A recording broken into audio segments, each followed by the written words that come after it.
Hi everyone, my name is Carol and I'm here with Angela today.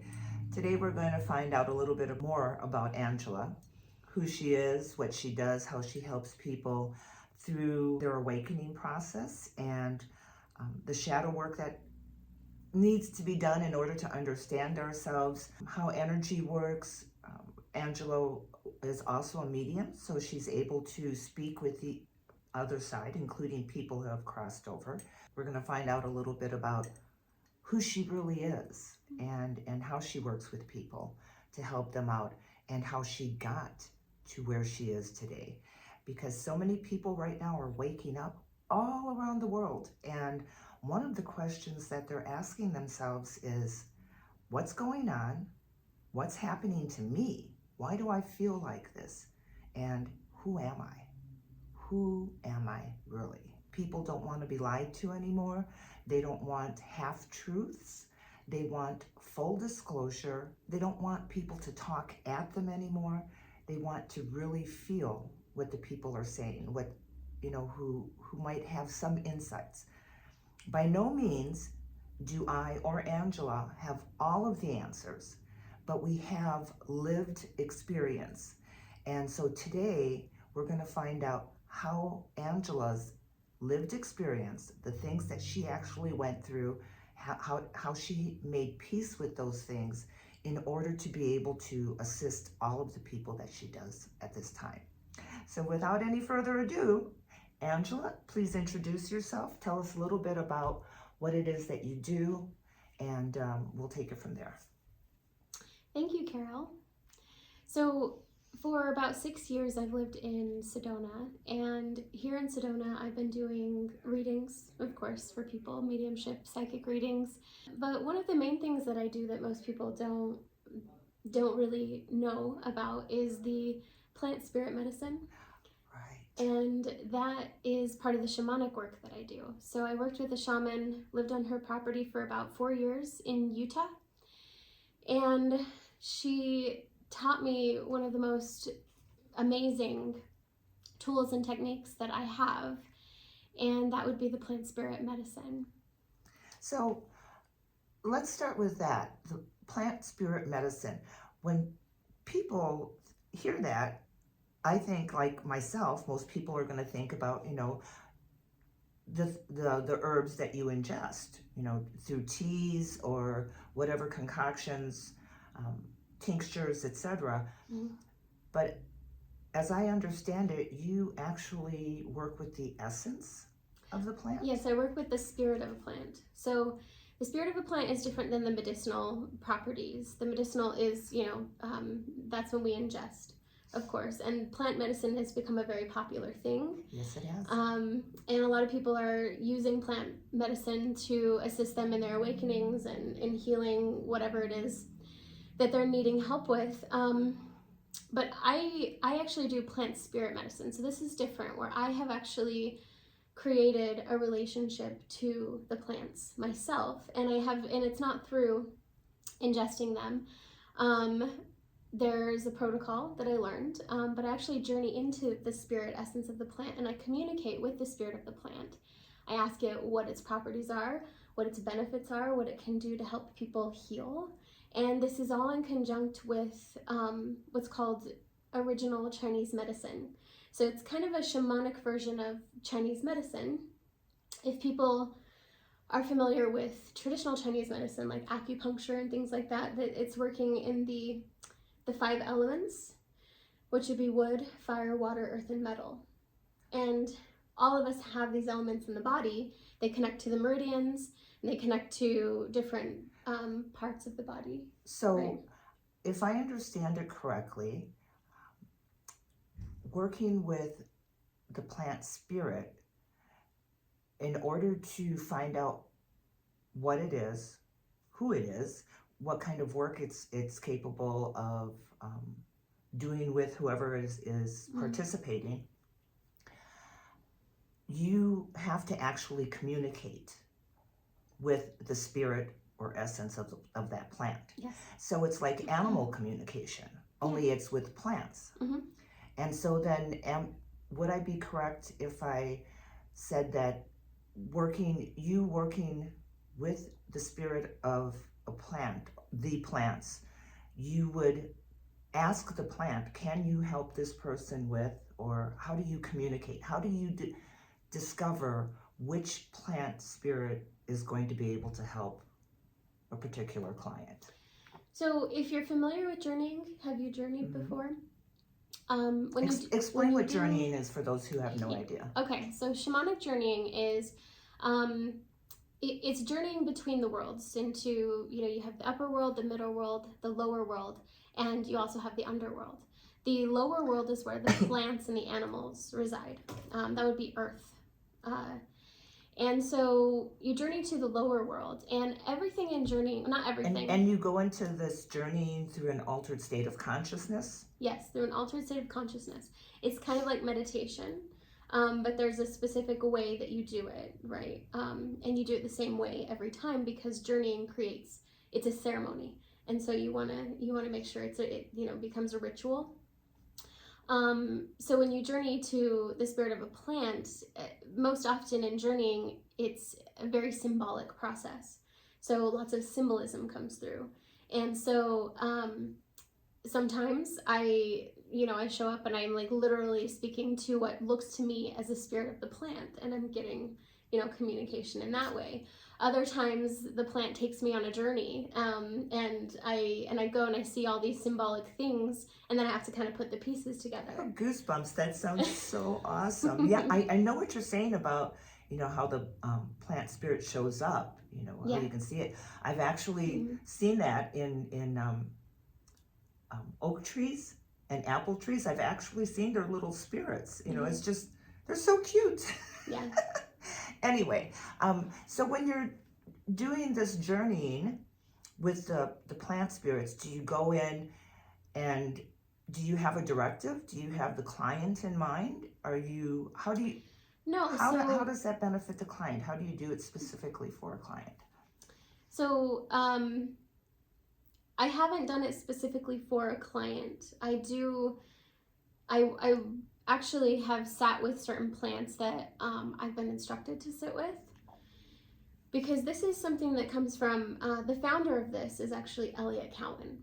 So there's a book called Plant Spirit Medicine, and Elliott Cowan is the father of it in the way that I learned it.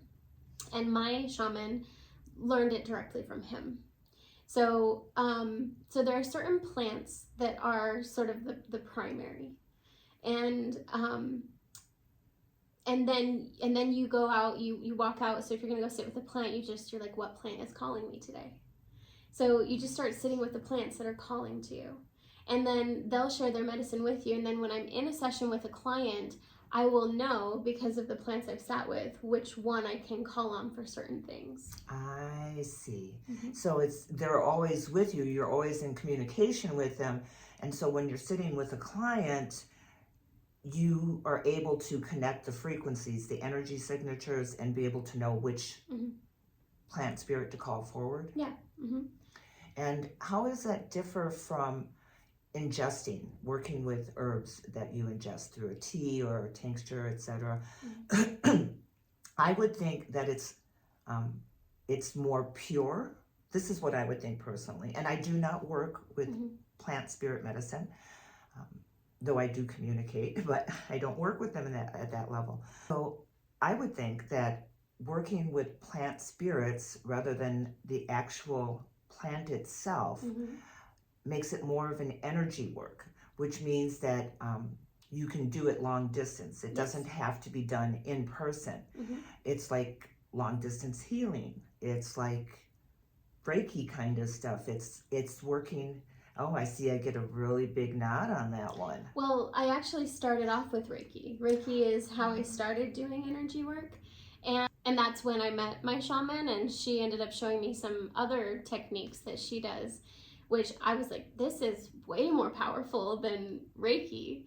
And so I've never found anything like the spirit of a plant to move energy in the body. And yes, it can. Ooh, goosebumps. You can do it anywhere. So you can do it long distance. You can do it in person. There's no limit to that. Right. So plant spirit medicine versus working with the actual plant itself is more pure in essence simply because you're actually working with the essence of the plant. So you have the entire community, the entire essence of the peppermint plant, or you have the entire consciousness of ragweed or whatever you might be working with, rather than, and when I say just, I don't mean to belittle it, but rather than simply or just the plant, one plant itself, who does, by the way, have connection to the vast consciousness, but this working with the plant spirit seems to me to be more pure, because you're tapping right into that vast consciousness rather than going through a single plant. Yes, you are. You're tapping into the vast consciousness for sure.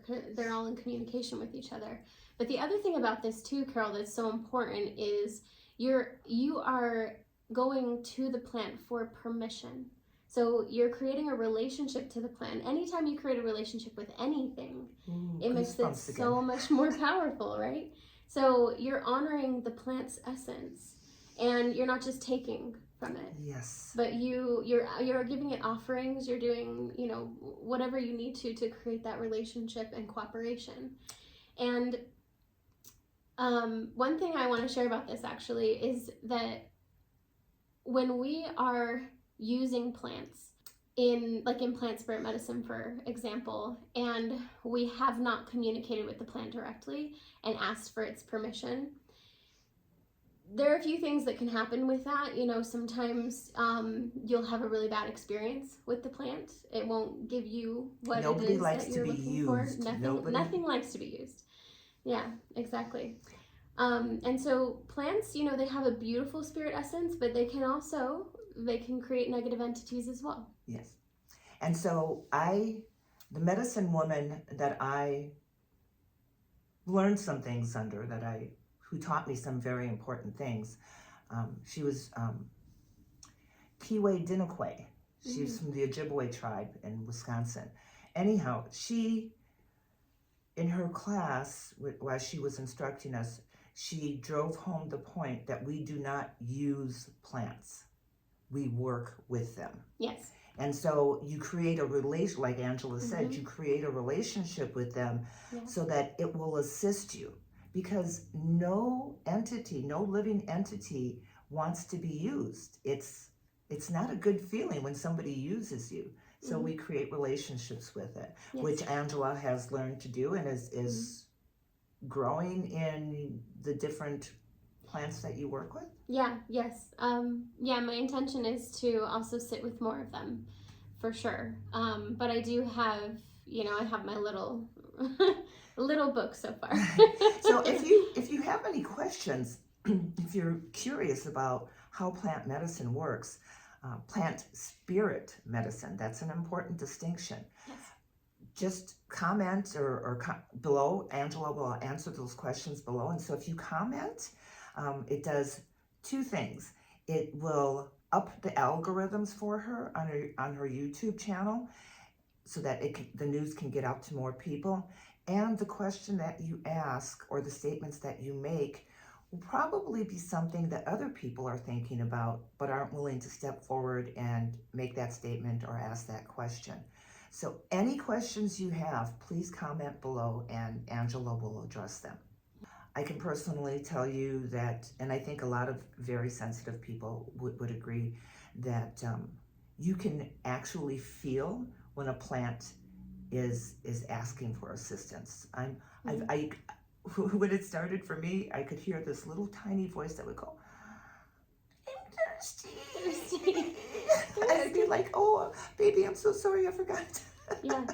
I'll walk into a room and a plant will immediately grab my attention. I'm like, "Oh, hi, I'm so sorry, you need water," or whatever, I know it sounds goofy, woo-woo, whatever, but it is a real experience. And once you start paying attention, if you walk into a room and you feel a pull to your left or to your right, look over there. And if it's a plant, all you have to do is acknowledge it and it will say so. You don't have to ask it a question, just acknowledge it and it will tell you whatever it thinks you need to know. So Angela, what started you on this path anyhow? So you call yourself a shamanic practitioner. And that has so many meanings. But from what I know of you, and I've known Angela since 2020, and we've worked together for quite a while. She's grown tremendously. She's phenomenal healer. She's really good at helping to remove attachments and entities, and that's a really deep rabbit hole to go down. But I can tell you that personally, several years ago, I had some kind of an entity, and I could feel that something was off, and I didn't know exactly. And so her and our friend Brige showed up to my place, and we talked about it, and they were both describing what I was experiencing and what I felt it was very well. And so I'm lazy. I don't like to do the work. I don't want to go into my space and see what it is and then remove it or detach it, et cetera, et cetera, et cetera. So Angela offered, and I said, yes. And it was gone. So I do have a little YouTube video on my YouTube channel, which is The Way Shower, that describes how you can identify whether or not you have an entity attached to you. But it does require, if you're going to remove it yourself, it does require some work. And Angela is skilled enough at it that she can zero in on it, and it was over and done with in less than 10 minutes, I think. 15 minutes. I mean, we spent time talking about what it was and why it was there, so that I wouldn't open my field back up to it again. But I didn't have to do all the work. So the plant spirits do the work. Yeah. So she's, she is a shamanic practitioner, meaning that she's able, as far as I'm concerned, the way that I understand it, is that you are able to go into all these different realms. That's what a shaman can do, right? A shaman can go into the lower, middle, higher realms, etc., and communicate with whoever or whatever is there to be able to understand what's happening in this client's life and why it's there, what to do about it. Sometimes it might require extra work, a couple of sessions, and sometimes it's an easy peasy solve. Yes? No? Yes. Yes. And so that's the gist of doing shamanic work. Yes? Being able to go through the different realms and contact different and communicate with different entities, spirits, essences. Yes, I would say that is the gist. And soul retrieval is a really big part of that as well. So let me say something on that real quick. Okay. Is that I started my awakening back in 1987, and it was a long process. So when I speak about things, it's coming from my direct experience, which I know Angela too. But I've heard all this stuff about soul retrieval forever and ever and ever, right? Going through it for the last 30 years. But I never personally experienced it. And I didn't think it was all that necessary for me. I didn't feel called to it, right? I haven't told you this yet, Angela. Angela and I haven't spoken for quite a while now, so she doesn't know everything that's been going on with me and vice versa. But what happened was, I did not attach any importance to soul retrieval. I understood its importance, but I didn't personally attach any importance to it. One night, about a year ago, I went through the soul retrieval process. Was not looking for it, didn't think I needed it, and I was woken up that entire night. I kept being woken up to understand what was happening. It was like going back to this time and moving forward to that time, and it was that relationship and this relationship, and it was like having a zillion lifetimes and dreams coming through my head at one time, and I was exhausted. It took the entire night, and I asked finally what was happening, why that happened, and they didn't call it a soul retrieval, but they told me I was going back to different lifetimes in order to collect the pieces of myself that I had left there, which of course is what soul retrieval is. But so let me tell you, Angela took care of the entity attachment for me in 10 minutes. It would have taken me the entire day. And if I had known the importance of that soul retrieval, I might have been able to save myself a whole night's full of sleep. So thank you for letting me share that. And I wish I would have talked to you about that before. Anyhow, so what else is involved in shamanism and shamanic work? Well, first let me share a little bit about soul retrieval and why it's so important. Good. So the reason why soul retrieval is so important is because I think that soul retrieval is the main way that we heal. Because the reason that we aren't whole in the first place is because we have lost parts of ourselves throughout time and space. And when we're children, from the ages of 0 to 8, we're primarily emotional. And so in this life, that's going to be the foundation of trauma. And once the frontal lobe of the brain starts to activate around the age of 8, that gives us the ability to rationalize and make choices, and we can sort of talk ourselves out of being traumatized. But before then, being primarily emotional, we don't know how to sort and separate what's ours and what's others. And so what happens is that, say, an emotion starts to move through us, like sadness or anger or fear, and it starts to move in, and all emotion is a cycle that needs to be released fully. So it will start to move in, it gets stuck, and it creates stress, and stress without resolve is trauma. So what happens is the psyche will fragment itself, and pieces of your soul get stuck in that time-space reality, and then you're moving forward, but you're no longer whole. So then the universe will mirror back to you that origin, and over and over again, until you realize, hey, you have soul pieces that you need to gather. So soul pieces, when we call those back, and it can happen in many different ways, that we call soul pieces back to us, but once we have them back as an adult, you never lose them again. But that is how you heal, because basically putting yourself back together again from fragmentation.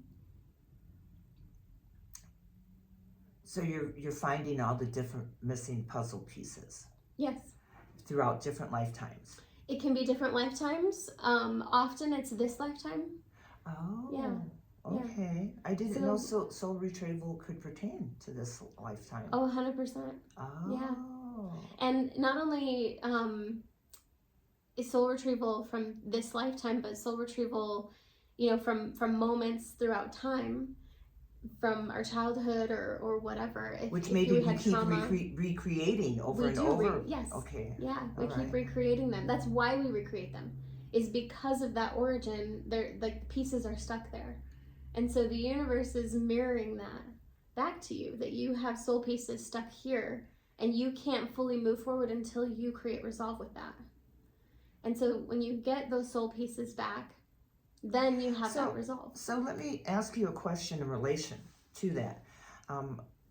Something that was brought to my attention 20 plus years ago when I first moved out here was how, I'm not going to name the organization, but there's a really prominent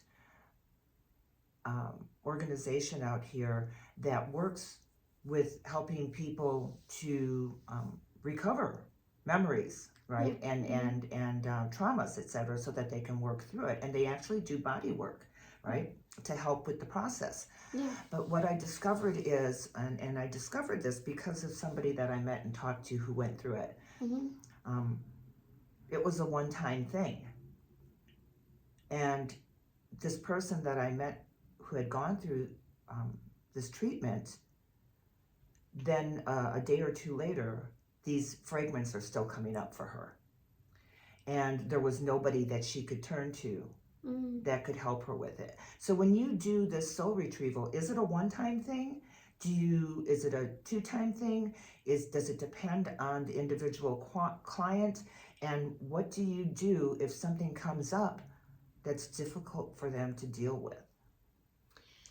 So, I mean, for instance, what if they remember that one of the reasons why they keep attracting abusive relationships is because, this is my personal experience, is because in past lives, they were the abuser.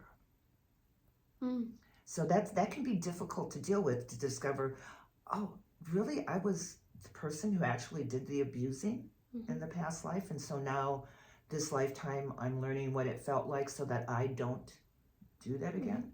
So how do you deal with something like that? And I do believe that we can re-experience things in this life that we experienced in past lives, or the opposite too, whatever, as long as we chose that contrast coming in, right? But I believe that what affects us even more than past lives is the trauma from this life, including ancestral trauma.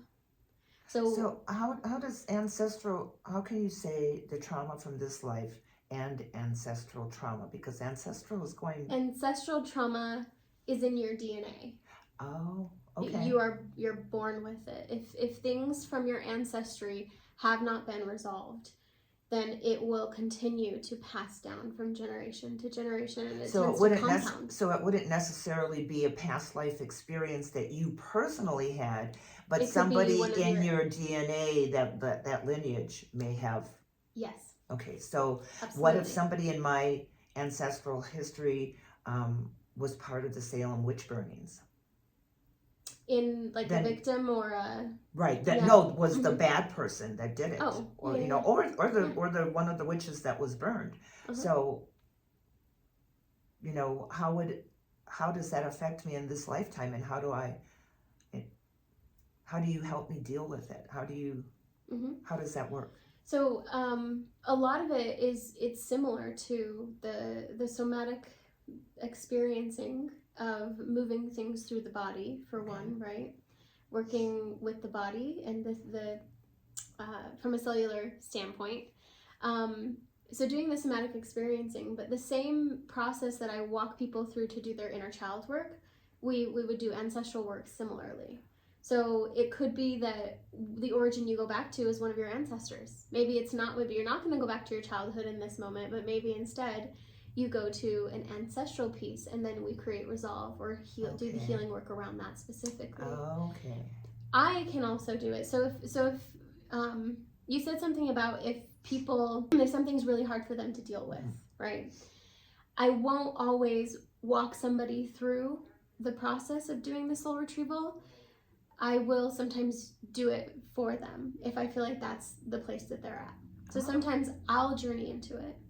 And then you'll have that experience so that they don't have to live through that experience? Maybe. So sometimes that could be the case, right? That I would go, it's not that I'm having the experience, it's more like I'm going as a witness or an observer, but I'm also creating healing in that time-space reality that I'm going to, getting the soul pieces and bringing them back and returning them to the person.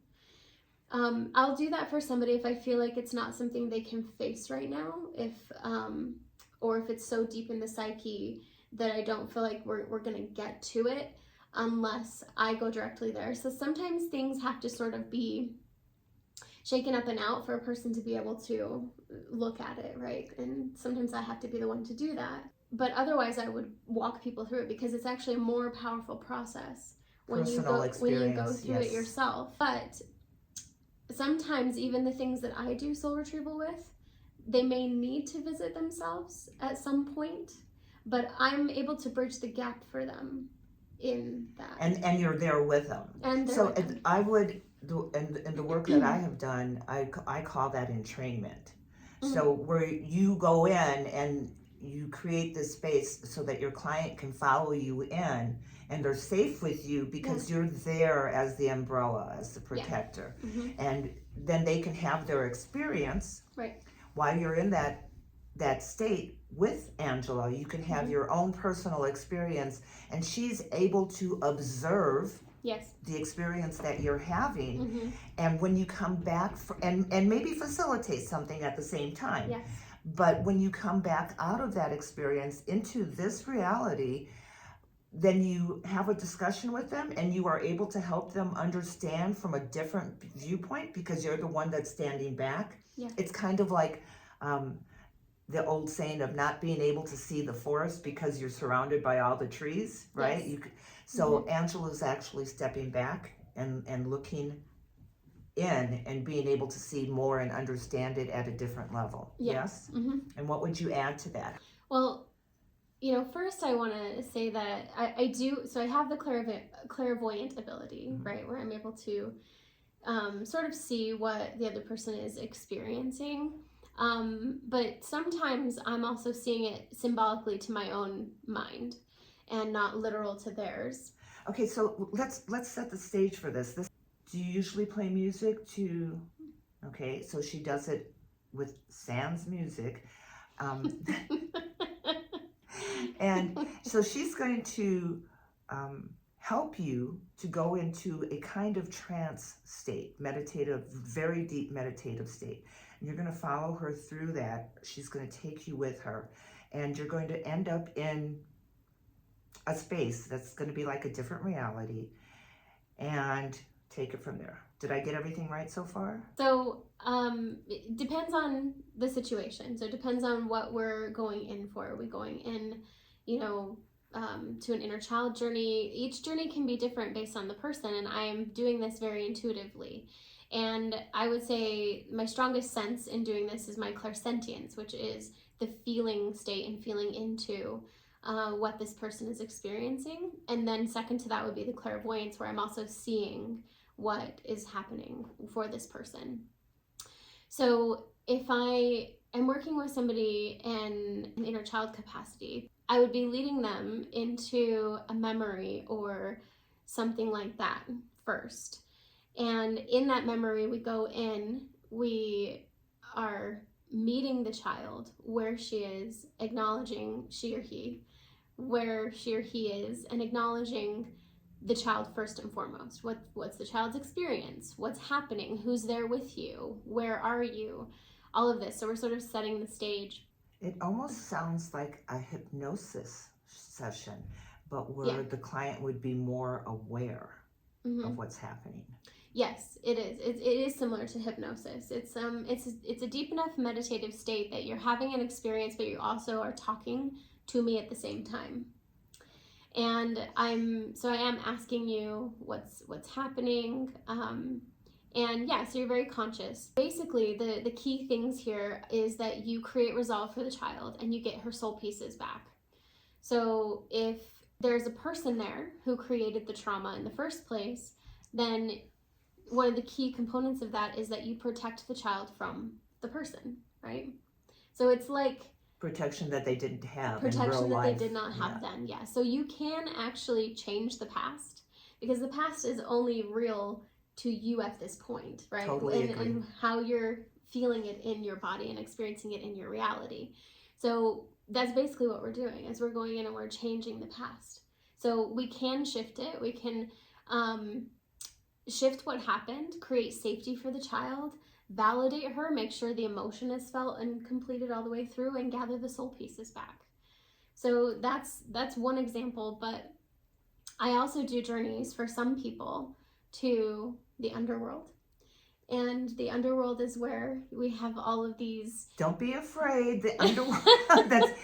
It's not about delving deep into that really dark place, but there is a reason why we call it the underworld.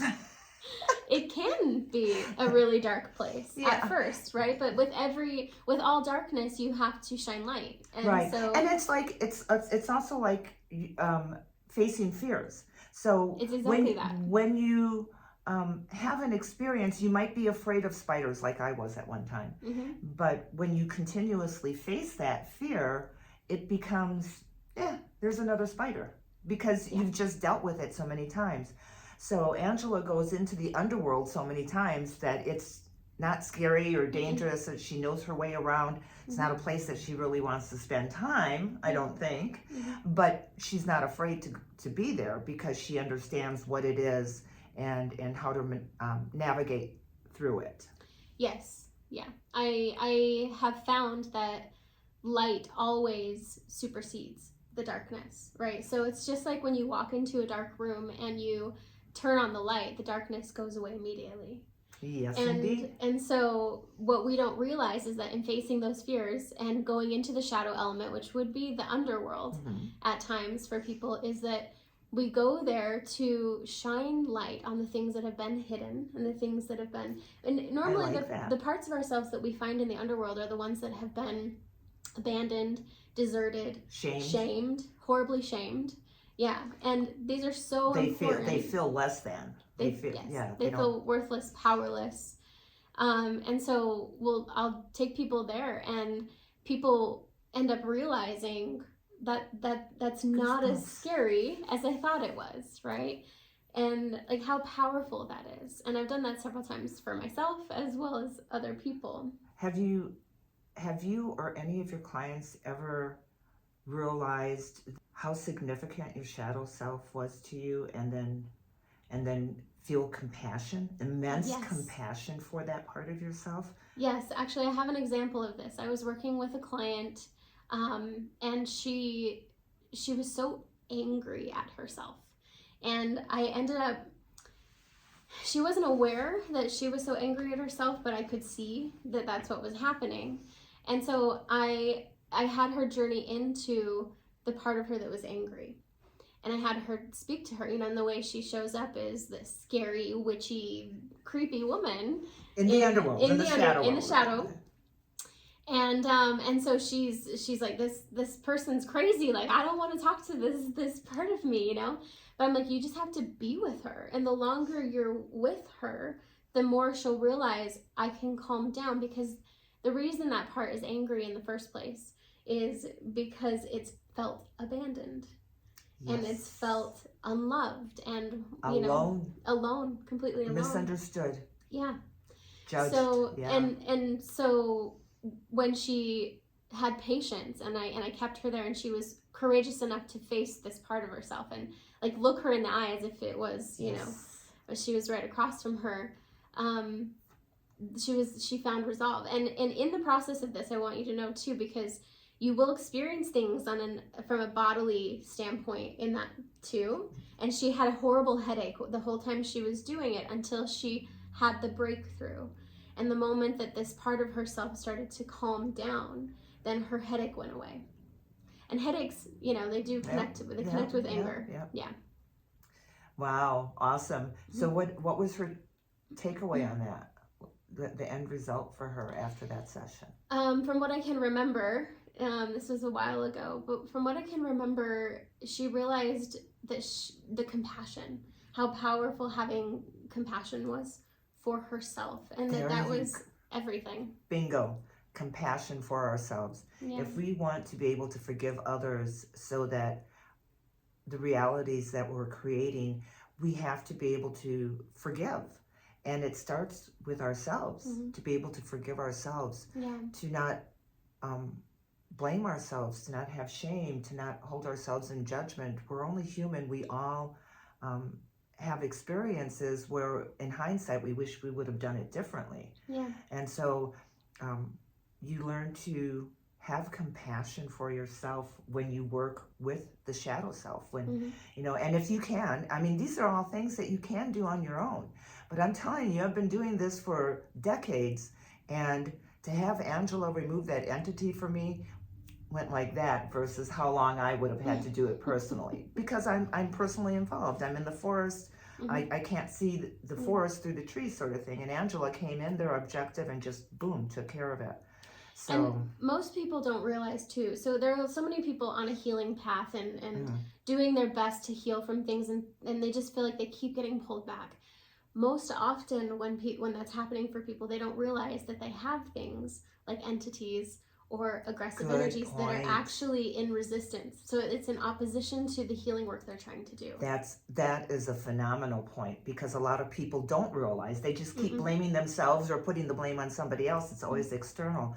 But a lot of times what is going on, because entities like that feed off of that negative energy, the negative emotions, the drama and the chaos, they actually feed off of that. And so when you're emitting a lot of that energy, you attract them to you, which is what happened to me, because I was totally getting involved in the political climate, etc. And I was trying not to, but I had inadvertently opened myself to it, and it attached to me. And if you have someone, that can, like Angela, that can help you to see, because she's standing on the outside so she can see everything that's going on. I no longer do that work. um, but if you can reach out to somebody like Angela or somebody else who does that same sort of work and trust their authenticity, when you are listening to them talk, when you listen to Angela talk, feel what she's saying and see how it sits with you, because you, above and beyond everything else, you need to learn how to trust your own level of discernment. Yes. So that you can work with the people who are best suited for you. And it doesn't mean that if somebody is not suited for you that they don't know what they're doing. It's just that they're not operating at the frequency that you're at, and so they can meet you in that same space. Mm-hmm.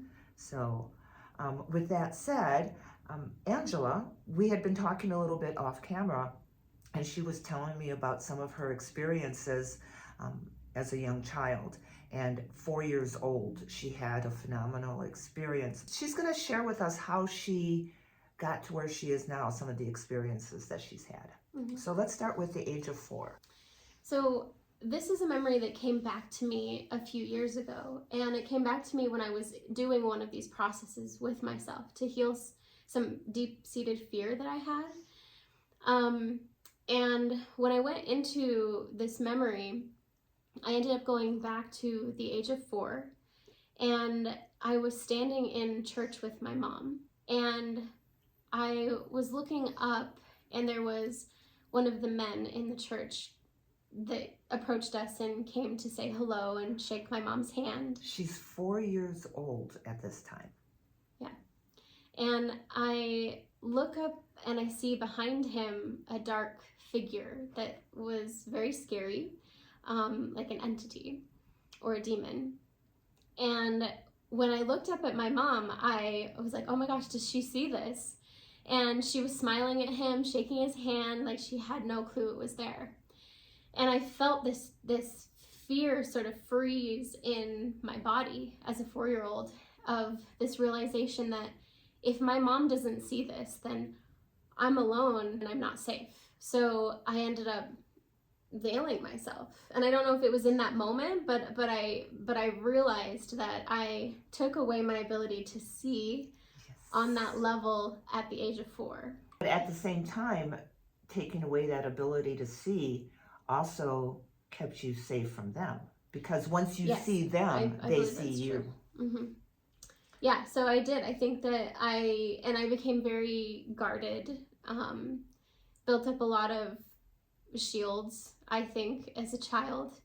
And it wasn't until I was 19 when I had my actual awakening that all of those gifts and the ability to see came flooding back.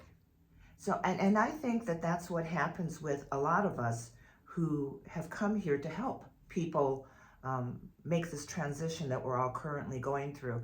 And in the beginning years, we shield ourselves, we veil ourselves, mm-hmm. so that we can't be seen, so that we are protected. There's the understanding that we are all connected, and that's the light and the dark. It's the yin and the yang. And we are all one, right? So if you're all one, that means the darkness is one too.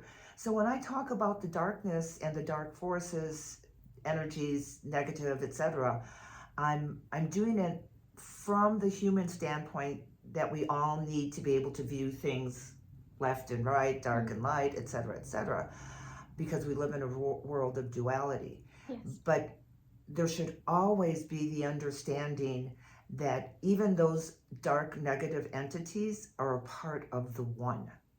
And once we can understand that, it doesn't mean you welcome them into your life, but once you understand that, you can start to build compassion for them. Some of them want to be there, and they want to cause chaos and confusion and destruction, and others want out, but they don't know how to get out. And how do they get out of that darkness unless there is somebody who is in the light that says, I have compassion for you. So that's the standpoint that I come from, that I know a lot of people won't agree with, but I just need to make that clear, because I do reference dark forces. Mhm. and negative entities, etc. Mhm. But it's not coming from a place of judgment. No, I don't have a place of judgment with it either, because I mean they're all born in the darkness, Mhm. right? But their true desire, whether they're aware of it or not, is actually to be integrated again, is to go home. Exactly, Yeah. exactly. It says some of them are having fun playing there, and maybe they're just not ready to go home right now. Mhm. Maybe they are, but they're Right. just caught up in the habit of playing Yeah. in that darkness. Mhm. But I actually saw my shadow self, and it was a big being. It didn't look anything like me, right? Right. And I wasn't purposely working through that, but as I developed compassion for it, I can't remember the entire process. I did it on my own, so of course it took a long time, like a whole day. But once I came to that level of compassion for me, Mhm. the single tear came out of its eye Mhm. and rolled down its face and exposed the light. Yeah. And it was just, goosebumps just even remembering it. Mhm. Total compassion born Yeah. in that moment. Mhm. Yeah. Well, the thing about beings like demons or entities, they don't have a conscious realization that they came from the light in the first place, right? They don't realize that we all came Good point. from Yes. there, and so they have a perception of being separate. Yes. And it's in their perception of being separate that actually creates their desire for power, control, Wow. because they feel powerless. That's a great observation. Mm-hmm. Never thought of it that way. Yeah. Yeah. So when you veiled yourself at 4 years old, you mentioned something about not having very many memories after that. Is that right? Up until what age, or is there? No, I have memories here and there throughout my childhood, all throughout my childhood actually, but it wasn't the ones that were really heavy and difficult to go back to. I would say were when I was really small, like that, like 1, 2, 3, 4, and that's because then I was seeing all the darkness, and I was, and so all the memories that I go back to and have seen the darkness, I did not remember them until I did my healing work. Which was started at the age of 19, you Started said? at the age of 19, yeah. And, maybe a little before, but yes. And how old are you now? 35. So you've been going through this for 15 years or so? 14 years? 16. So 16 years. So the thing is some of the, and this is not to knock anybody, but some of the best healers, breeders, any holistic new age spiritual practitioner out there, the best ones are going to be the ones who learned their craft through lived experience, because it's not book taught.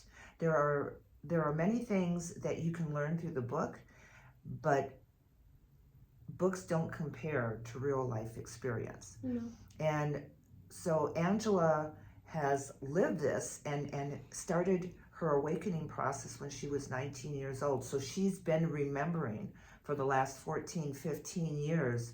And none of us, our journey never ends. We are continuously remembering more about who we are and our connection to each other and to the divine.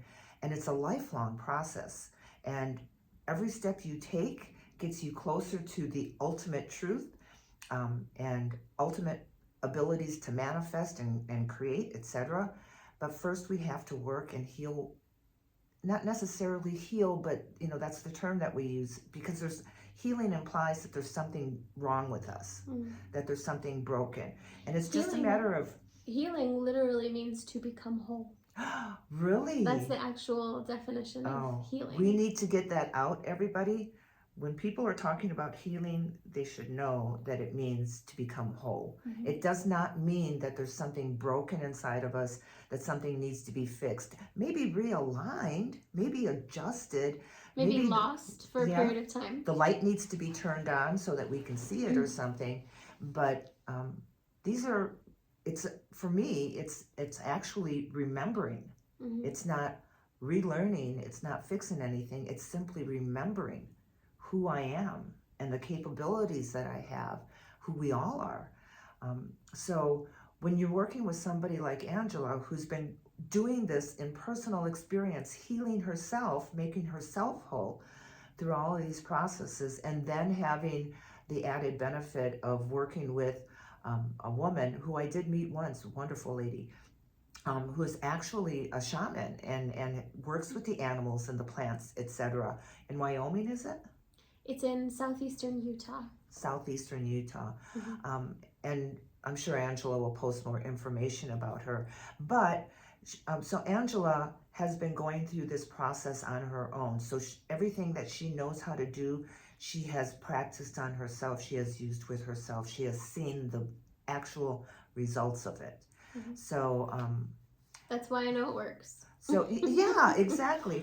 Okay, so I actually have a list of questions that I wanted to ask, and so I'm going to read them and let Angela answer them as quickly or as lengthily as she wants to. Looking back at your childhood, okay, tell me something that made you feel different from everybody else. Did you feel things that other people didn't? Did you see things? Did kids make fun of you? Did you feel like you were the milkman's child? The the alien's child? Okay, so are we going to talk about trauma now? Okay. Yeah, so I was raised in a religion, a very patriarchal religion, and it was a fundamentalist Mormonism. So fundamentalist, for people who aren't aware, means it basically is polygamy. So polygamy is when one man has multiple wives. And I was raised in a group that created their own sect, I guess you could say. And so being raised there, my dad had 2 wives, and one of the biggest things about being raised there is that everything was a secret. So I couldn't tell anyone in the outside world, like that wasn't a part of this religion. I couldn't tell them, where I came from. I couldn't tell them who my dad was. I actually didn't even know who my dad was until I think I was 6 or 7. And my parents decided to tell me because the man who was my father, I thought was my uncle. And he would come and stay at our house. And when he was there one night, I saw my cousins at the time were crawling all over him saying, "Dad this and Dad that." And I said, "Could I call you Dad too?" And you remember that? I remember that so clearly. And how old were you? I think 5, 6. I'd probably have to ask my mom, but something like that. And I think it was shortly after that my parents decided to tell me that he was actually my dad. Because I remember him looking over at her, and they looked at each other, and he goes, "Yeah, I think that would be okay." But then I couldn't really do it. It was kind of past the point of bonding with him as a father. He was always my uncle, And so I didn't have a dad, honestly, until, and then when I found out I did have a dad and that he was my uncle, I was so excited, and I'm thinking, oh, my whole life's gonna change now, and it didn't. It did not change. And I was never ever able to actually bond with him as a father. What was the trauma experience at that time? So not looking at it as an adult, well, maybe both aspects, maybe looking at it as an adult, and then what do you remember about actually being that child? What was that trauma for you? Being lied to? Is it Yeah, I think there's trauma in being lied to, but I think there's trauma also in having to keep things secret, Ah, right? same thing, right? You keep a secret, you're lying. Yeah, Yes, you're not speaking your truth. because anytime things are kept in secret, it creates shame, and that energy just festers, right? But there was this feeling of like we were supposed to be so proud of who we were and where we came from, but at the same time you can't tell anybody, right? And so it was like so instead I Something's feel like not right. what happened was I don't feel proud, actually. I feel ashamed. I feel like different from the rest of the world. I feel like and I didn't feel like I belonged there. I was definitely bullied in that religion a lot by the other children. Me and my younger brother were. I think our family wasn't very accepted by the group as a whole. I would say that we were considered to be more a little bit on the outskirts versus the people who are really in the, the thick of it. So you didn't have acceptance from the group that you were in, and you didn't have acceptance really from within the family structure, outside, etc. But let me switch this just a little bit, because what's really sticking out for me when you describe your experience is the secrecy. Yes. And the outright lies. Mm-hmm. And how it made you feel unashamed, and you couldn't figure out what was it causes so much confusion, doesn't it? Mm-hmm. And I think that's what's going on in our world today. That's the reason people are tired of being talked at and told one thing after another, and then nothing ever comes to fruition. And I think as a species, that most of us are starving for the truth. Whatever the truth is, tell us. Tell me who I am, where I came from. Tell me what you did wrong. I don't care about any of that. I don't want the secrets anymore. I want the truth. And so I think that's all external. Mm-hmm. That in order to be comfortable, you have to get to the truth inside of yourself. Yeah. Which is what you were doing with going back to your childhood and finding out. So would you say that's that trauma of the secrecy that you were brought up in, the things that were hidden from you, do you think that was the start, the seed that everything else, all the other traumas and maybe feelings of unworthiness built up around? Yeah, I do think so. And so there was this moment, right? So my mom was the second wife to my dad. And there was this moment where I was with my dad and his other wife and the rest of their children. My dad discovered a dinosaur in Utah. So he was a desert guy. He was always out in the mountains or the desert and digging things up and all of that. And so he discovered this dinosaur skeleton, and the museum in the area dug it up and put his name on it, saying, that it was found by him. And I was visiting at the time that they invited him to go and have a picture taken for the newspaper. And you were about what age at this time? Oh goodness, I don't remember for sure. I feel like I was around the age of 10, okay. Maybe. I could have been younger, actually. It wasn't too long after I found out he was my dad. Okay. So maybe even closer to 8. But my other siblings kept saying, you should call him dad, because I never learned to call him dad. And I always wanted to, but I was so scared to. And so when I just barely started to feel like, I could get comfortable doing this, I could call him dad, right? So me and my younger brother were calling him dad, and he all of a sudden, he has this thought as we're walking through the parking lot into the museum. My dad stops, he turns around, he grabs me and my younger brother, and he says to us, you can't call me dad here. And it was like, I just felt like my heart just dropped into my stomach.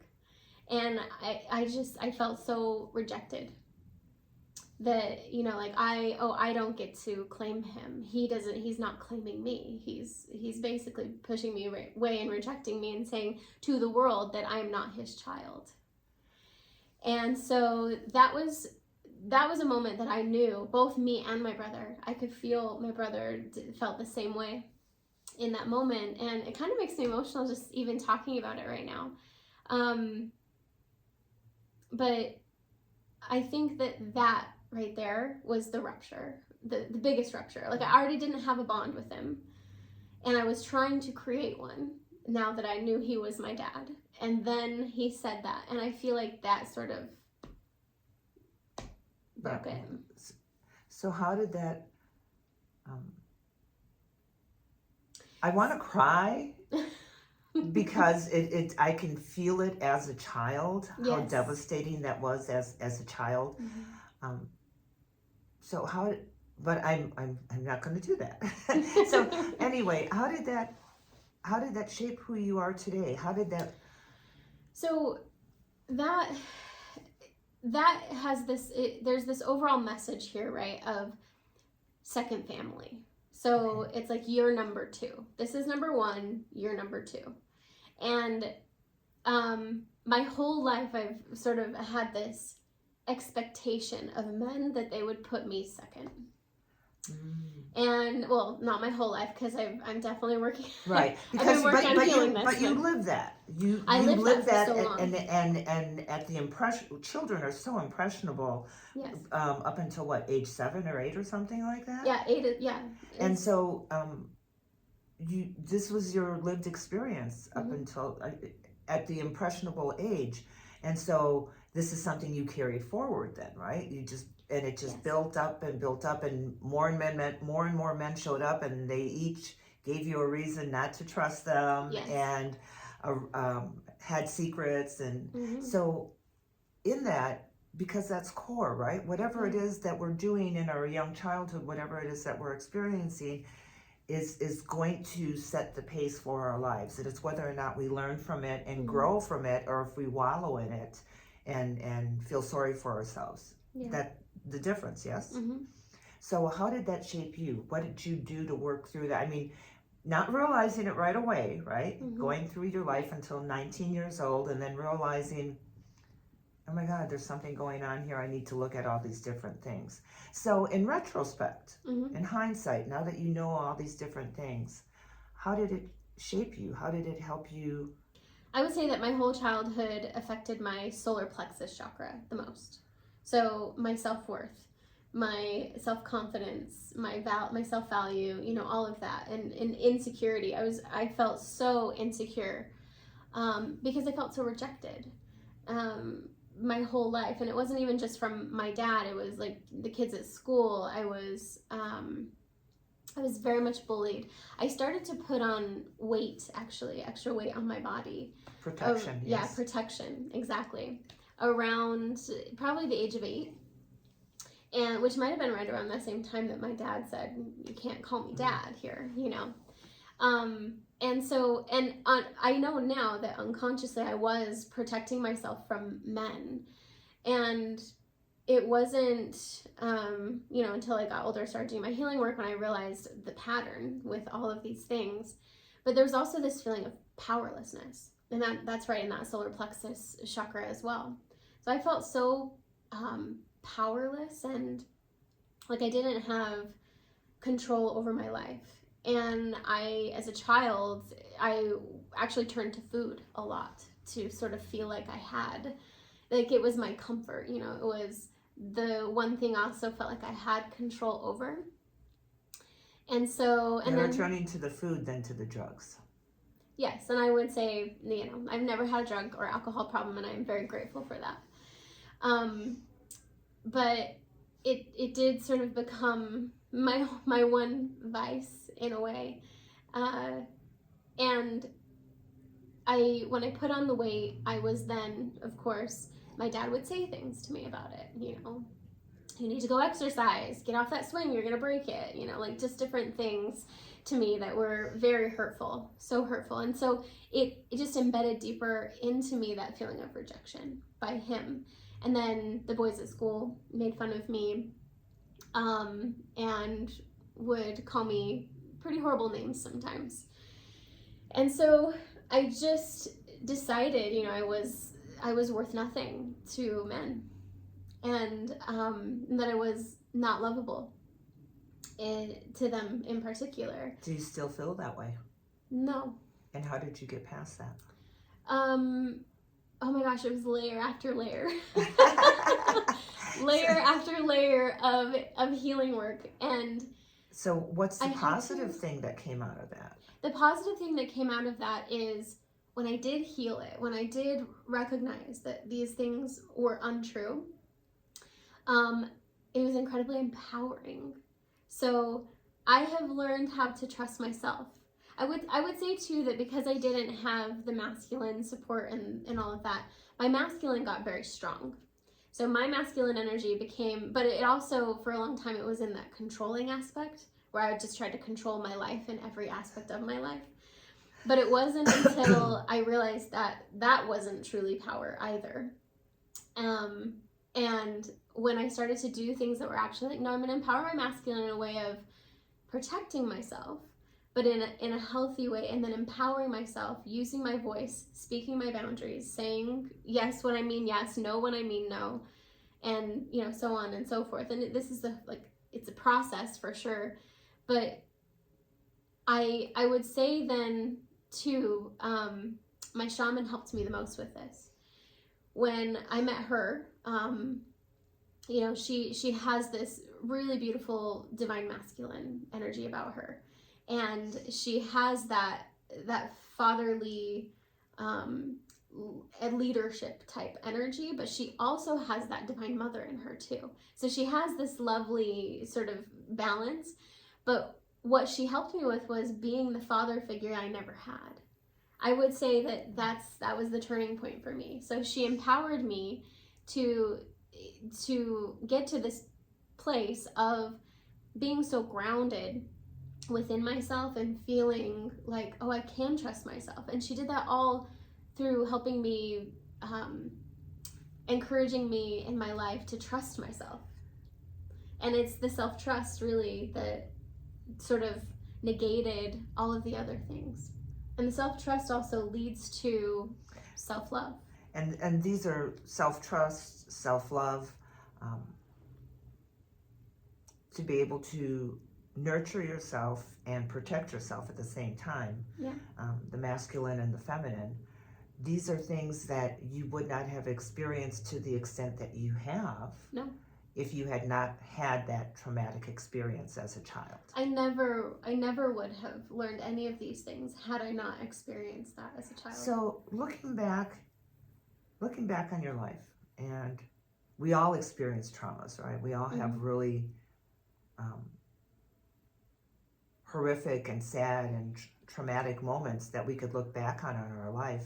Your experience, you would not be who you are today if you had not had those traumatic experiences. Yes. Where if you, as an adult, you can look at it more objectively, right? Yes. As a child, it was very painful. Mm-hmm. It was very traumatic. Yeah. And so it shaped the rest of your life, yeah. Coming up, even till now.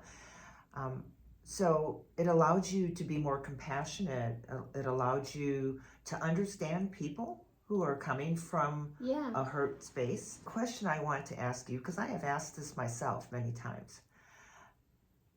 Knowing what you know today, having gone through all the traumatic experiences you've gone through in your life, breakups, some people out there are in abusive relationships, very narcissistic, empathic dynamics sort of thing. Yeah. Having gone through everything that you've gone through, no matter how bad it was, and who you are today, would you change anything in your life? No. And why not? I love that answer because it's mine. And why not? Why would you not change even the most traumatic moment in your life? I wouldn't change it because if I hadn't experienced it, and healed it, walked through it, I wouldn't have realized the power I have. I wouldn't have realized the resiliency and what I'm actually capable of. Yes.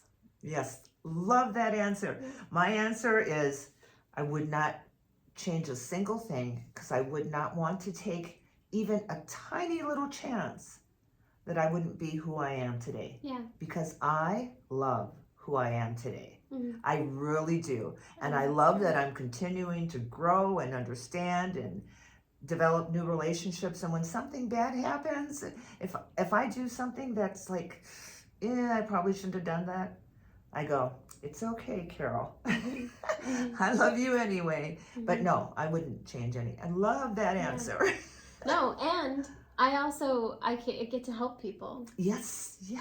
I'm able to understand a depth of suffering that normally I wouldn't have been able to.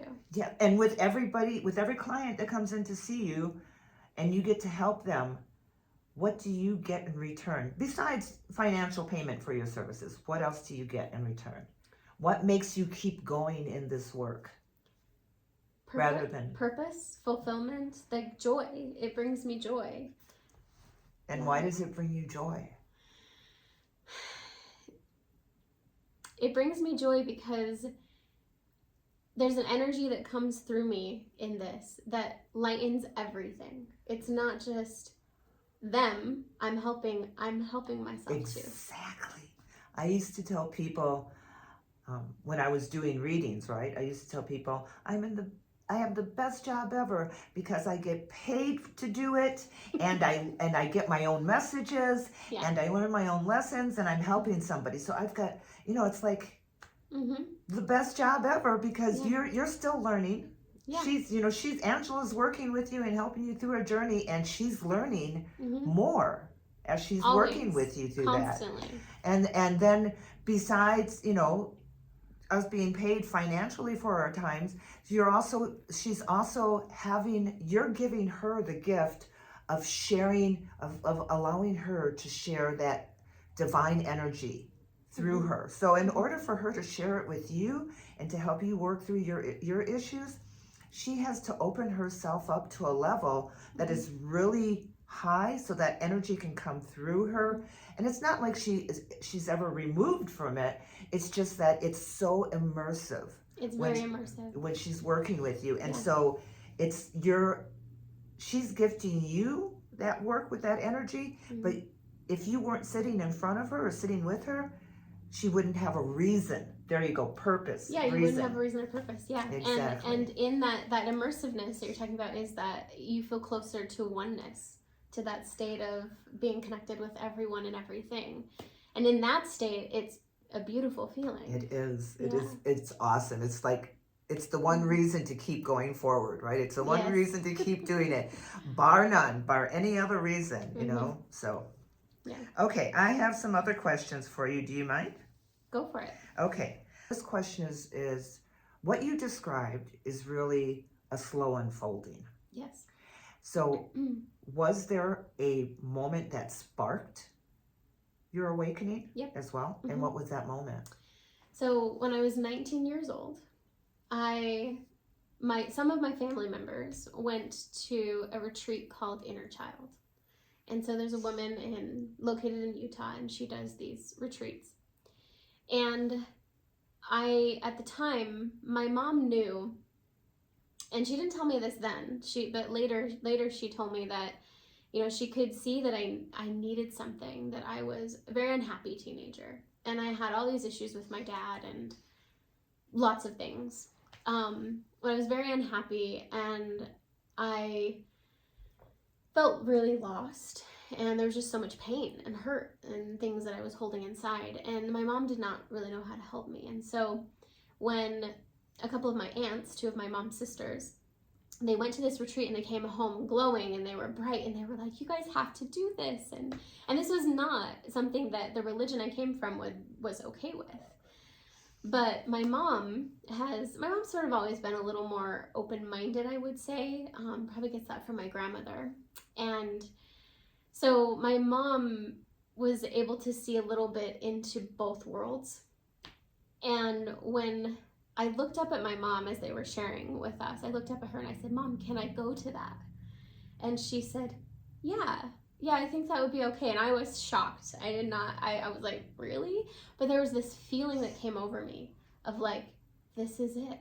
And I didn't know what was about to happen, but I knew it was going to be huge. And I went to this retreat, and the experience I had there, it was the very first time that I had actually experienced a level of love that you can't even put into words, right? And this level of acceptance from complete strangers. And it was cool. It was like, whoa, the veil was ripped off of me. And when I was there, so I had already known at this point that I did not want to be a part of the religion, but I had not told my parents that, hadn't told my mom that. And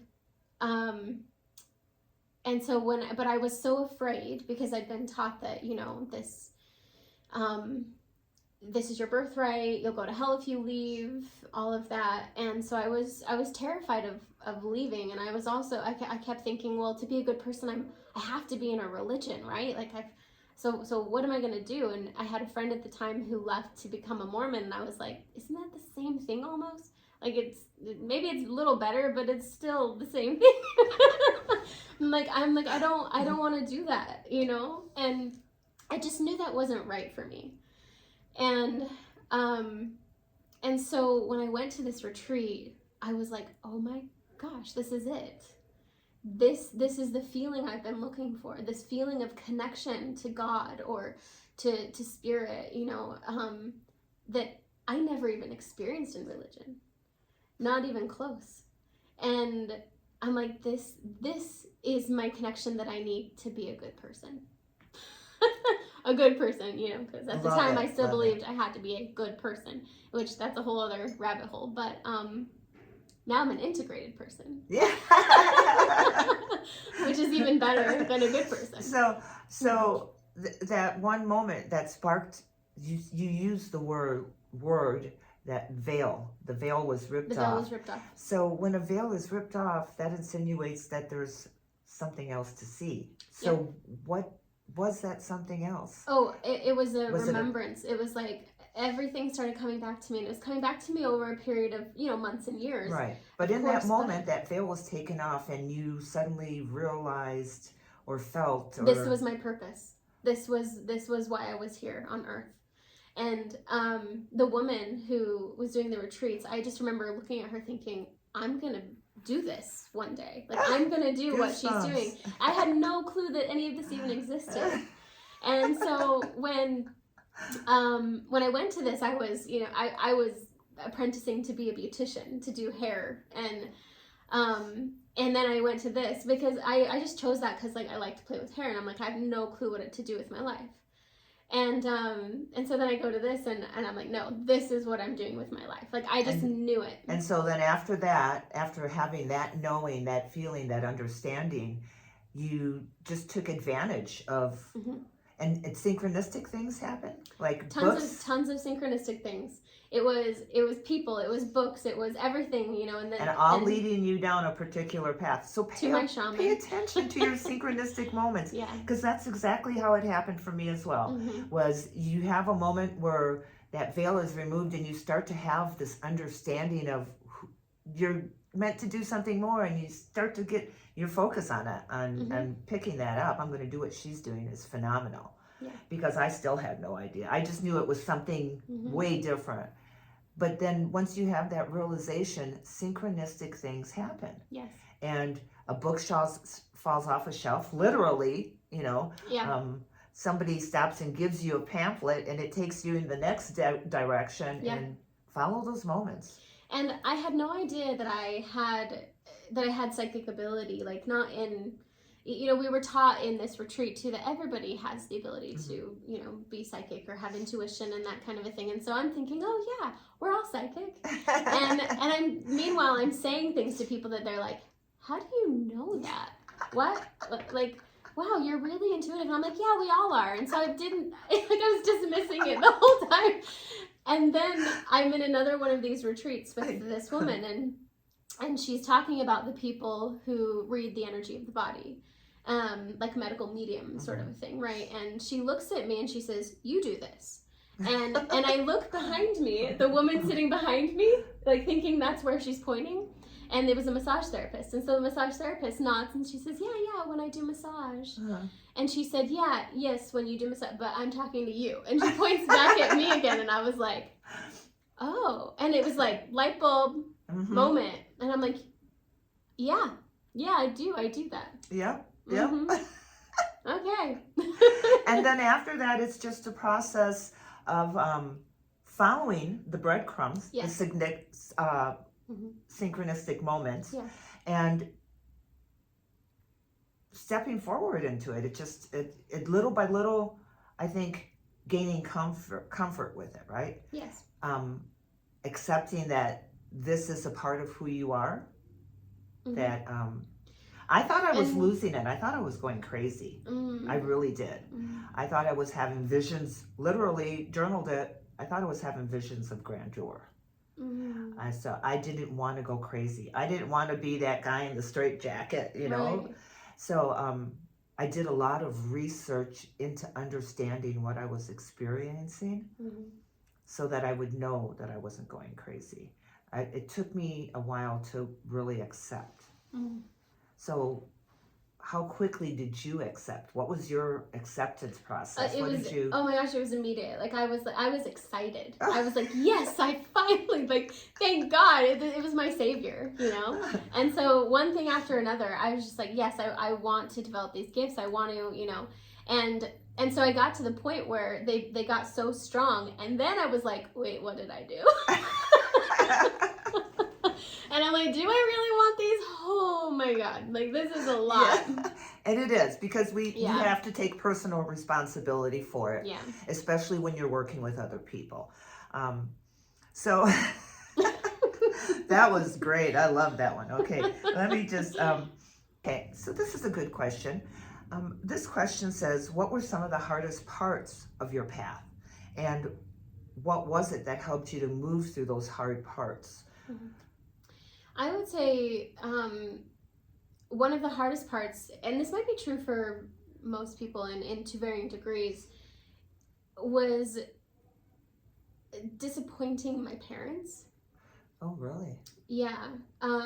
Well, because survival is so ingrained in our sense of belonging, and I was terrified to tell my mom that I did not want to be a part of her religion. And when that finally came up, that conversation, it happened. It was a synchronistic moment. Like it just happened. It was like divinely guided. But you know, she didn't respond well, and she was really upset, and I knew she was going to be. It created, but I was still living in her house, and it created so much tension between us. And you know, I cried myself to sleep every night. So how did you move through that? How did you get past that? So I don't know that we would have fully, well, maybe we would have eventually, but what really helped it was my mom was also going to those retreats. Oh. And so because she was, I think it was creating more of an open-heartedness and an open-mindedness in her, where but still it was like she had to go through the process of I'm disappointed all over again, right? And grieving, like she had to grieve me in a sense. Yeah. We do, that's understandable, because who we were and once you start moving on this path, who you become is somebody different. Yeah. You know, you are not the same person anymore. Right. So she can't, you know, who could blame my mother for grieving? No, I know. I understand it. You know, I understand it now. And of course I went through a period where I had some anger toward her and different things. And some of the things I told her and some of the things I didn't. But what came to your aid to help you move through those times, to help you, I mean, because you don't just move past it and not integrate it, right? You have to integrate it, and understand it, and so that you don't hold on to it, right? Yeah. So what was it that helped you to move through that so that you could continue on your path, so that you didn't get stuck? So I think that continuing with the retreats and doing that healing work. So you kept moving forward. I kept moving forward at the same time. So I kept doing these things, but I also, there was a part of me just like, that just started to come up that said, no, you know, even though my mom's fighting me on certain things, and she's like, you have to go to church today, you have to pay your 10%, you have to, whatever. There was this part of me that was like, no, just no.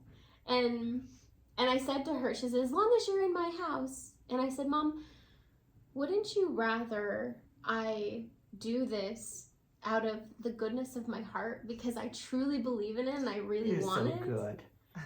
and that made her pause. She had to stop and be like, well, yeah, you know. So you stood in your power.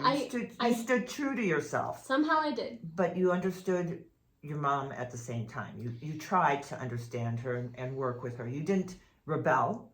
You didn't get mad. You tried. Well, I did get mad, yeah, but I didn't get mad. Like, I mean, when I say get mad, I mean lash out. I didn't really lash out, no. Standing in your power is not lashing out. Right. And there was this pivotal moment, and this is a moment that I will always remember because I think it was so powerful for me and my mom. We were in one of these retreats, and there was a process that we were doing where we were writing down questions that we would ask our maker if they were sitting in front of us, and then we ended up, you know, writing a poem or a story, and it was meant to be the answer to one of those questions, though we didn't know it at the time until, you know, it becomes revealed throughout the retreat. And so we're in this big circle of people, and my mom, it was her turn to go, and she had to pull out an envelope and read her question, then read a poem she wrote to answer that question. And I knew, I was like sitting there and I was like, oh my gosh, her question's about me. I know it's about me.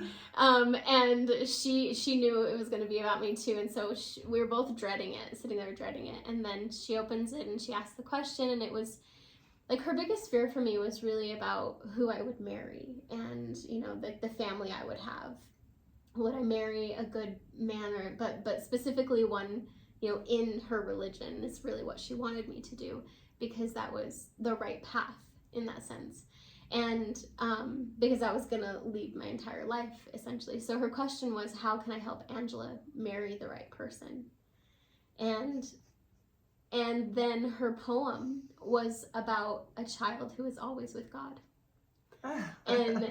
And so it was so profound, and I need to ask her. I've been thinking about asking her about, you know, that poem. I want to read it again, because I can't remember all the words, but basically the gist was, this is a child who's always with God. So you don't need to worry about what man she's going to marry. You don't. She's married already. Exactly, yeah.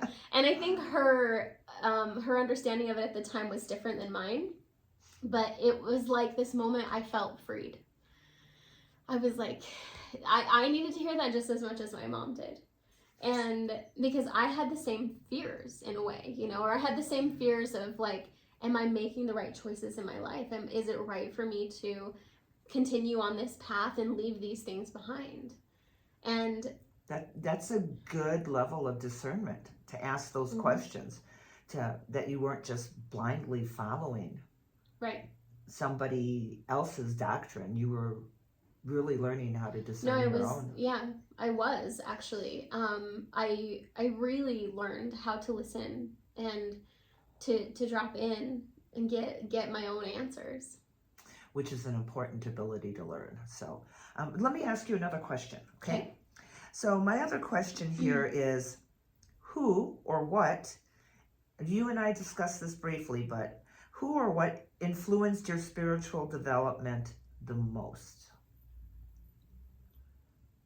My shaman, Teak, I would say. And well, how? And how? What? Give me some specifics of what she did for you that you couldn't receive from anybody else. What she did for me, so I was able to move to her property, and this was, I was 26 years old, and it was the first time I left my mom's house, and so I lived outside of my mom's home, and I was terrified of the world. I grew up in a bubble. I grew up very sheltered and very overprotected. And so I was like, the world was like a big scary thing. I didn't even know how to drive, 4 hours from northern Utah to southern Utah without, getting terrified. But that's where my shaman was. And I ended up just having the opportunity. This is like a long story in itself, but I had the opportunity to move and live on her property, and it was originally going to be for 6 months, but it turned into 4 years. And so at the time, she was inviting me to work there, take care of the animals, take care of the lodge and the cabins. And while I was there, of course, she was like, "You're going to do your healing work too." And but what ended up happening is she became this, like I told you before, this masculine energy, a divine masculine that I had never experienced before. I had very strong women in my family. The women in my family were the ones that took care of me mainly. My brothers here and there.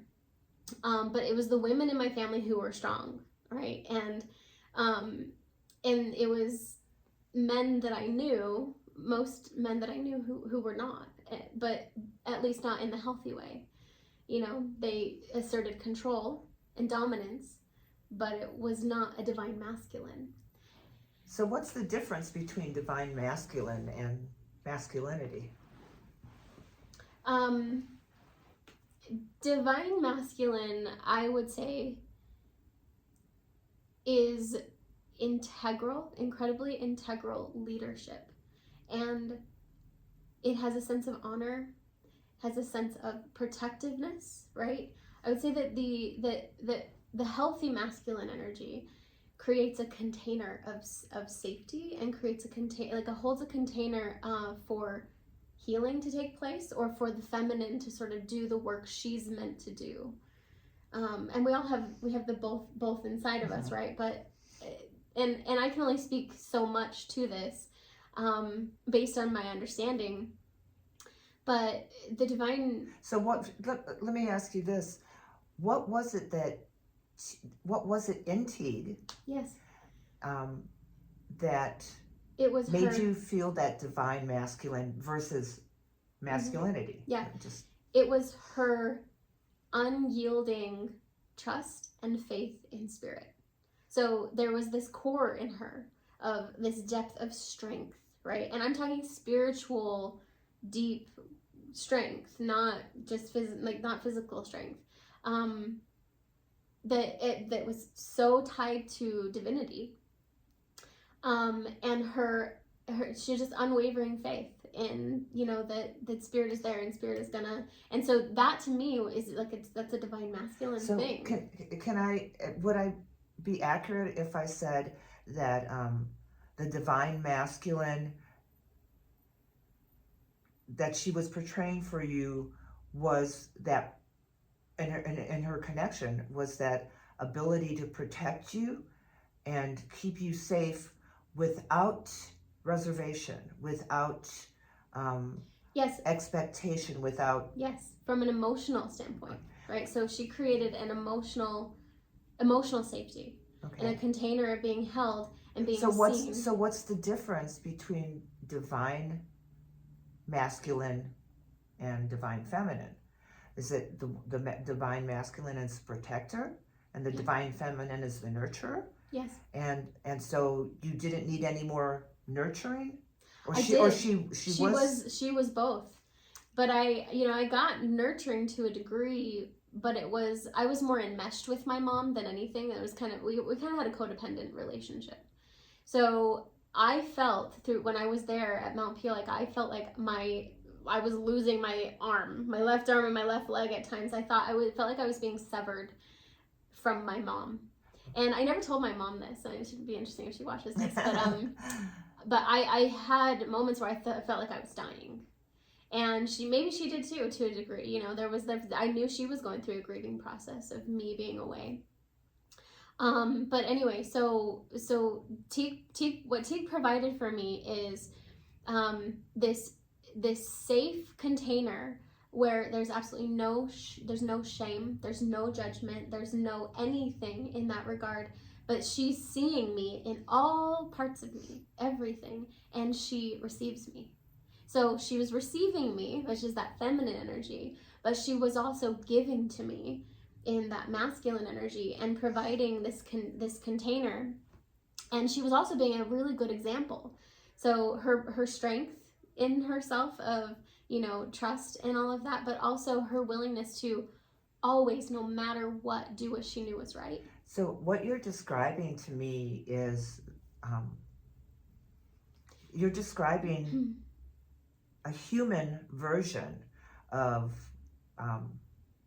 Jesus or Buddha or was it Maitreya? Is that the other one? Or, you know, there's in all the different religions and cultures, you have this masculine being who, when you merge with them, when you connect with them, that's what they give you, right? Yeah. They give you that protection, that sense of, I'm always okay, no matter what happens, I don't have to worry about anything. And so what Teague did was she actually embodied that in human form for you. Gave you that, and which was especially important for you because as a child you didn't have that. I did not. No. So you manifested Teague for yourself. Oh, I think that was all planned before I came here. I think that those things were just kind of set in stone. And you're gonna meet Teague at this time. Yeah, I agree. Yeah. We can change our minds, but this is the way it's set. And if you're still following this timeline. I was actually told by so Teague gifted me a divination with Malidoma Somé. Have you heard of him? No. So Malidoma Somé is an African shaman who has since passed away. But he did a divination with me, and he said to me in this divination, he said, the circumstances of your birth were such that you needed to understand the depth of human suffering in order to fulfill the purpose that you came here to fulfill. Oh, deep and he breath. said, and your path, he said, this is so interesting because I've never seen this before. He said, but your path was set up before you came here in a way that, like, you plot the course and you're gonna awaken at this time, and once that awakening happens, it's like a download that no virus can get in. And I was like, this is making so much sense to me, because I'm like, why is it like what it happened and boom boom boom, everything else happened, like one thing after another, and I'm having this awakening that's so powerful, whereas other people around me are having similar experiences, but they're not having the same awakening. Does that make sense? Absolutely. And so I'm like, yeah, why do I get all of this so well and they're still trying to kind of figure it out? So when he said that to me, I was like, it makes sense. That's what we should have started with, was what would the shaman say? Say that one more time, because that's so important. Because there's a lot of people out there right now that you're going through your own moments of suffering and why is this happening to me? But I promise you, even though you can't see it and understand it right now, there's a reason for it. Absolutely nothing happens for no reason. There's always a reason behind it. Trust the process, people. It will all work out. Promise you, it all works out. No matter, the most difficult thing is, okay, maybe not promise it'll all work out, but if you do the work, if you show up, it will work out. Yes? I think one of the most difficult things is not being able to understand, why is this happening to me? Yes.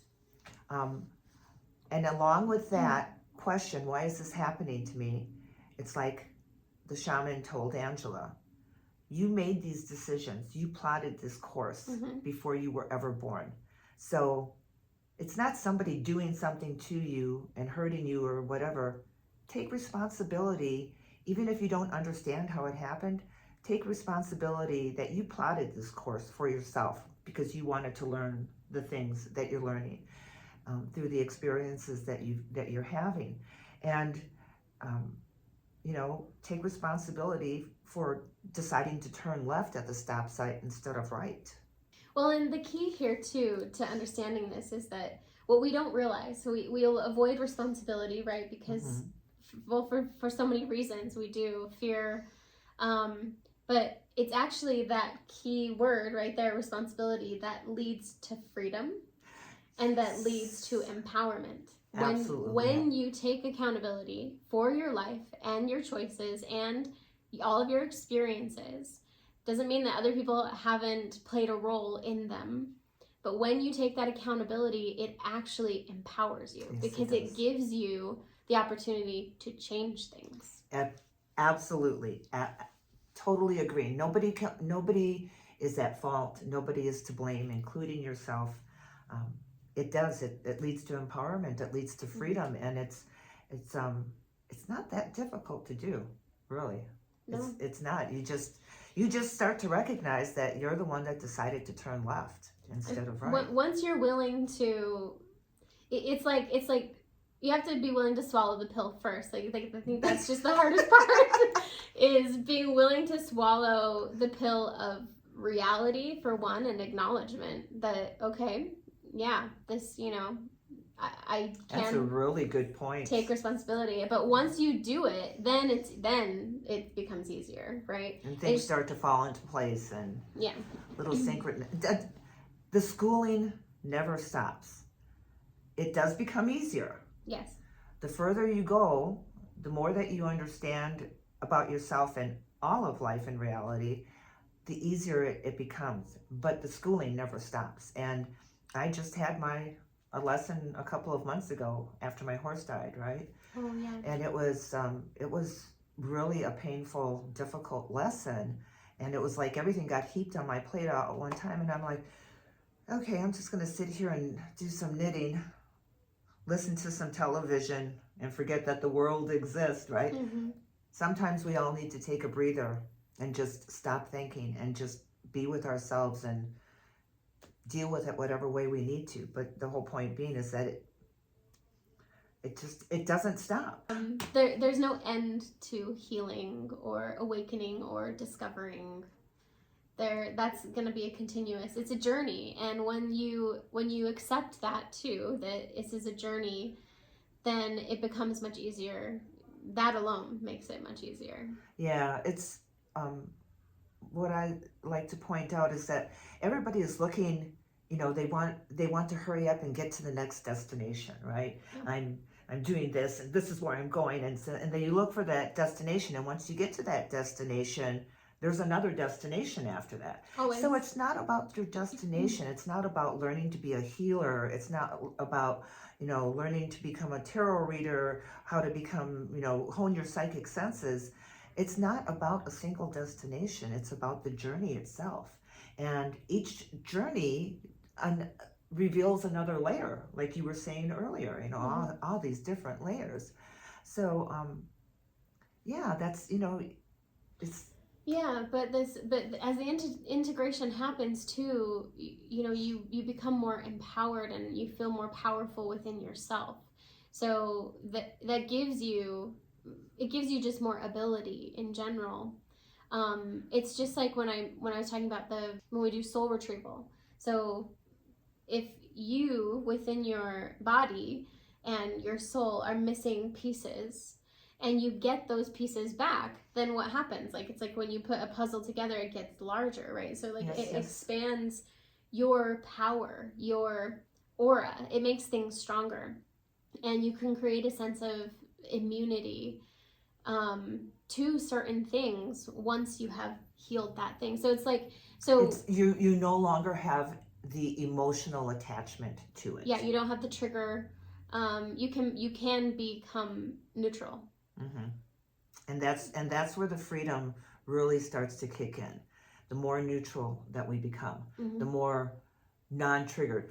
And if you become triggered, you recognize that you're being triggered, and you decide in that moment, am I going to allow myself to continue to feel this, mm-hmm. or am I going to switch courses and not feel this trigger anymore the way that it is? And sometimes you need to go into it. Sometimes you need to look at why you're being triggered. But sometimes it's just a decision that, I recognize what it's triggering in me, and I don't want to deal with it. Like with all the political and religious stuff that's going on in the world today, everybody's being triggered. We can definitely feed it. And when it happens. And when I feel myself get triggered on it, I go, walk away from it because I don't want to deal with it. I've worked through all my stuff. I know it and I understand it. It's obvious to me. And so I just choose not to be in that energy, to be triggered by it. So, but otherwise, you know, if you don't recognize that you're being triggered, or if you recognize that you're being triggered, but you don't really understand it, then that's the sign of you need to work through it. Go deeper into it. And that's when you call Angela. Maybe Carol again one day too. Yeah, no, I think I'm gonna play around on the sidelines somewhere. Still figuring out what I want to play with. But anyhow, I think let's sum this one up. And I have a whole list of questions for her, simply because what Angela does is so deep, and the process of how she got to where she is now is so important in to understand who she really is and how she can help and how she guides people through their own processes. So I think we should make this like a 3-part thing or series or whatever, where we can spend more time on it. So, all right, as we bring this to a close, I'd like to ask Angela one last question that hopefully will benefit all of you out there who are watching this. So, Angela, what is the last thing that you want to leave the viewers with?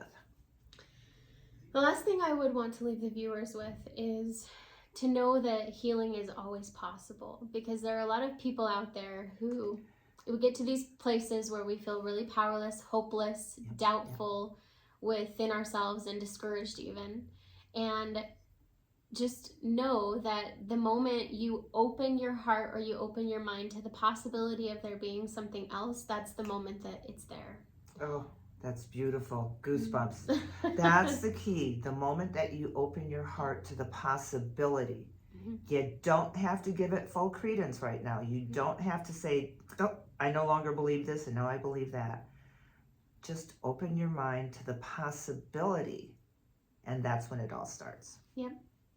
And the universe will lead you. You know, your spirit will lead you, your guides will lead you.